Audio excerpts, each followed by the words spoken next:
একটা জায়গা যেখানে তিনটে নদী মিশে বলা হয়, কিন্তু আপনি গেলে দেখবেন আছে শুধু একটা। এটা কি সত্যি নাকি হাজার বছরের এক রহস্যময় বিশ্বাস? পশ্চিমবঙ্গের হুগলি জেলার ত্রিবেণী, এখানে এক গভীর রহস্য লুকিয়ে আছে। এখানে ত্রি মানে তিন, বেণী মানে স্রোতের মিলন, অর্থাৎ এখানে বিশ্বাস করা হয় গঙ্গা, যমুনা আর সরস্বতী এই তিন নদীর মিলন ঘটে। বাস্তবে এখানে যে নদীটি প্রবাহিত হচ্ছে সেটি হলো ভাগীরথী হুগলি, যা গঙ্গারই একটি শাখা। কিন্তু স্থানীয় মানুষের বিশ্বাস অনুযায়ী একসময় এখানে যমুনা ও সরস্বতীরও প্রবাহ ছিল। ইতিহাস ঘাটলে দেখা যায় প্রাচীন ও মধ্যযুগে এই অঞ্চল দিয়ে বেশ কয়েকটি নদীর শাখা প্রশাখা প্রবাহিত হতো। বিশেষ করে সরস্বতী নদী, যা বাংলার এক গুরুত্বপূর্ণ বাণিজ্য পথ ছিল, ধীরে ধীরে পলি জমে ও নদীর গতিপথ বদলে যাওয়ার কারণে শুকিয়ে যায়।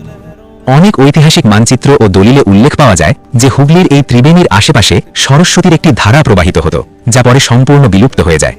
যমুনার ক্ষেত্রেও একই ধারণা, এটি হয়তো একটি ছোট শাখা নদী ছিল যা সময়ের সাথে হারিয়ে গেছে। আজ আপনি যদি ত্রিবেণীতে দাঁড়ান, চোখে পড়বে না তিনটে আলাদা নদীর মিলন, কিন্তু এই জায়গার নাম, ইতিহাস আর মানুষের বিশ্বাস সব মিলিয়ে এখানে এখনও সেই ত্রিবেণী সঙ্গমের অনুভূতি জীবন্ত। ধর্মীয় দিক থেকেও এই জায়গার গুরুত্ব অনেক।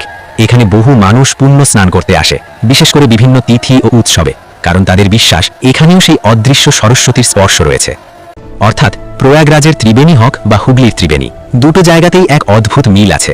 চোখে যা দেখা যায় আর বিশ্বাসে যা ধরা পড়ে, এই দুয়ের মাঝেই লুকিয়ে আছে আসল রহস্য। শেষে একটা প্রশ্ন, যদি নদী হারিয়ে যায় কিন্তু তার স্মৃতি আর বিশ্বাস থেকে যায়, তাহলে কি সত্যিই সেই নদী পুরোপুরি হারিয়ে যায়? এমনই রহস্যময় সত্য জানতে চাইলে এই গুপ্ত ভারত চ্যানেলটা এখনই সাবস্ক্রাইব করুন, কারণ পরের ভিডিওতে আমরা তুলে আনবো আর একটা অবিশ্বাস্য ইতিহাস যা আপনি আগে কখনো শোনেননি।